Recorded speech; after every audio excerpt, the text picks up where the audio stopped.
সকল বন্ধুদের জানাই আমার এই ছোট্ট চ্যানেলে স্বাগত। আজকে আমি নিয়ে চলে এসেছি পাবদা মাছের একটা রেসিপি। আপনারা সকলেই পাবদা মাছ বানিয়ে খান, কিন্তু আমি কেমন করে বানাই সেটাই আপনাদের সঙ্গে শেয়ার করব। চলুন দেখে নেবেন এই রেসিপিটা কি করে বানাচ্ছি। প্রথমেই আমি পাবদা মাছ নিয়েছিলাম। পাবদা মাছটাকে ধুয়ে ভালো করে পরিষ্কার করে নিয়েছিলাম। এবার এর মধ্যে মাখিয়ে দেবো নুন আর হলুদ, তাই পরিমাণ মতন দিয়ে দিলাম হলুদ আর নুন। আর দিয়ে দেবো এতে অল্প করে একটু তেল। পাবদা মাছ ভাজার সময় একটু ফাটে, তাই আমরা পাবদা মাছ ভাজতে অনেকেই একটু ভয় পাই, আমি তো একটু ভয়ই পাই। তাই এটা ভাজার আগে এটার মধ্যে একটু তেল ভালো করে মাখিয়ে রেখে দিলে এটা ভাজার সময় একটু কম ফাটে। দেখুন এটা আমার মাখানো হয়ে গেছে। এবার এটাকে আমি রেখে দিই। ততক্ষণে আমি তৈরি করে নেব একটা মশলা। একটা মিক্সিং জারের মধ্যে আমি নিয়ে নিলাম একটা কাঁচা লঙ্কা আর নেব এখানে একটা টমেটোর বীজটা কিন্তু ফেলে দিয়েছিলাম, দিয়ে এটা একটা পেস্ট তৈরি করে নেব। এবার মাছটাকে আমি প্রথমে ভেজে নেব, তাই এই প্যানের মধ্যে দিয়ে দিয়েছিলাম সর্ষের তেল। তেলটার মধ্যে আমি একটা একটা করে পাবদা মাছকে ছেড়ে দিচ্ছি। এইভাবে আস্তে করে আমি হাত দিয়ে পাবদা মাছটা ছাড়লাম, তবে আপনারা চাইলে একটা খুন্তির সাহায্যে মাছটাকে তুলে তেলের মধ্যে দিয়ে দিতে পারেন। এই সময় গ্যাসের ফ্লেমটা কিন্তু একটু বাড়িয়ে দিয়েছিলাম, যাতে মাছটা একটু ভালো করে ভাজা হয়ে যায়। মাছটা ভাজতে ভাজতে আমি একটা মশলা তৈরি করে নেব। একটা বাটির মধ্যে নিয়ে নিলাম 1 চামচ কালো সর্ষে, আর এতে নিলাম 1/2 চামচ পোস্ত। এটাকে মিক্সিং জারের মধ্যে দিয়ে একটু জল দিয়ে একদম মিহি একটা পেস্ট তৈরি করে নেব। পেস্টটা তৈরি করে নিয়ে আমি রেখে দেব। ততক্ষণে আমার মাছটা কিন্তু ভাজা হয়ে গেছে। মাছটা ভাজার সময় হালকা করে একটা আমি ঢাকা দিয়ে দিয়েছিলাম, যাতে একটু কম ফাটে বা গায়ে একটু তেলটা কম ছিটে আসে। ঢাকাটা খুলে নিয়েছি। দেখুন আমার একটা পিঠ মাছের ভাজা হয়ে গেছে। আমি উল্টে দিচ্ছি যাতে অন্য পিঠটাও আমার একটু লাল করে ভাজা হয়ে যায়। যারা আমার চ্যানেলটাকে এখনও সাবস্ক্রাইব করে নাওনি তাদের কাছে অনুরোধ করব তারা আমার চ্যানেলটা সাবস্ক্রাইব করে নিও। আর যারা পুরনো বন্ধু সবসময় আমার পাশে আছো তাদের জন্য রইল অনেক অনেক ভালোবাসা। আমার মাছটা ভাজা হয়ে গেছে। আমি তেল ভালো করে ছেঁকে মাছটাকে তুলে নিলাম। এবার এই রান্নাটা কিন্তু এই প্যানের মধ্যেই আমি করে নেব, কিন্তু তেলটা আমার অনেকটাই বেশি মনে হচ্ছিল, তাই আমি তেলটাকে কম করে নিচ্ছি। কম করে নিয়ে আমি এই প্যানের মধ্যেই দিয়ে দেবো প্রথমে এখানে কালো জিরে। কালো জিরের সাথে সাথে দিয়ে দেবো এখানে একটা কাঁচা লঙ্কাটাকে আমি ফাটিয়ে দিয়ে এর মধ্যে দিয়ে দিচ্ছি। এবার এটাকে একটু নাড়াচাড়া করে নেব যাতে একটু ভাজা হয়ে যায়। এটা একটু নাড়াচাড়া হয়ে গেলে এর মধ্যে আমি টমেটো আর কাঁচা লঙ্কার যে পেস্টটা তৈরি করেছিলাম সেটা দিয়ে দেবো। এবার এই পেস্টটা দিয়ে এটাকে আমাকে একটু ভালো করে কষিয়ে নিতে হবে।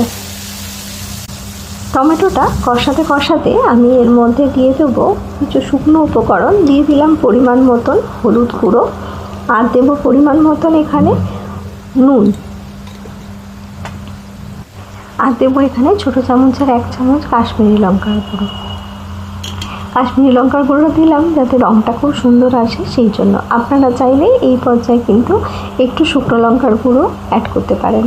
আমি আর শুকনো লঙ্কার গুঁড়ো এটা দিলাম না, কিন্তু কাঁচা লঙ্কা আমি বেটে দিচ্ছি, তাই আপনারা কিন্তু শুকনো লঙ্কা দিতেই পারেন। দেখুন এইভাবে মশলাটাকে আমি ভালো করে মিশিয়ে নিলাম। এর মাঝে আমি এর মধ্যে দিয়ে দেবো 1/2 চামচের মতন একটু জিরে গুঁড়ো, দিয়ে এটাকে একটু ভালো করে কষিয়ে নেব যাতে মশলা থেকে খুব ভালো করে তেল ছেড়ে আসে। গ্যাসের ফ্লেমটা এই সময় কিন্তু মিডিয়ামে রেখে দেবেন।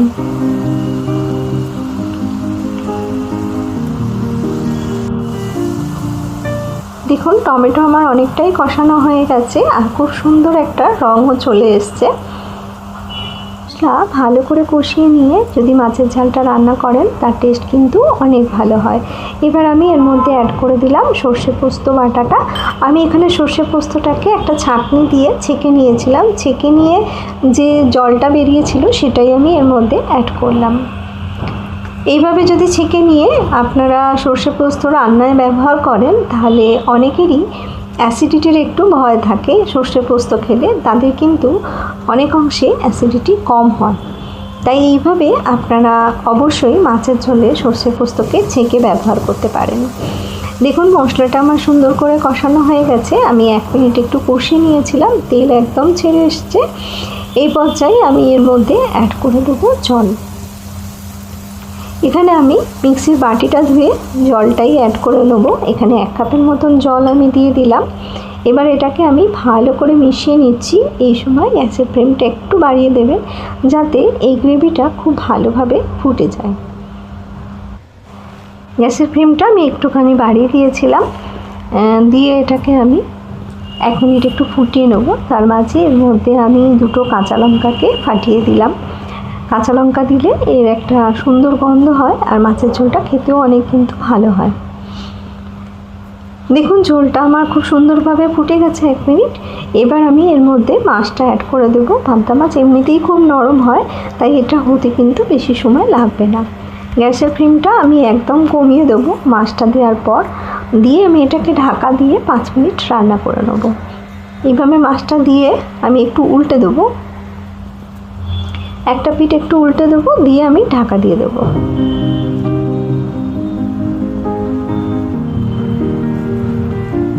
এই মাছের ঝালের টেস্ট কিন্তু খুব ভালো হয়, ভাতের সঙ্গে খেতে কিন্তু খুবই ভালো লাগে।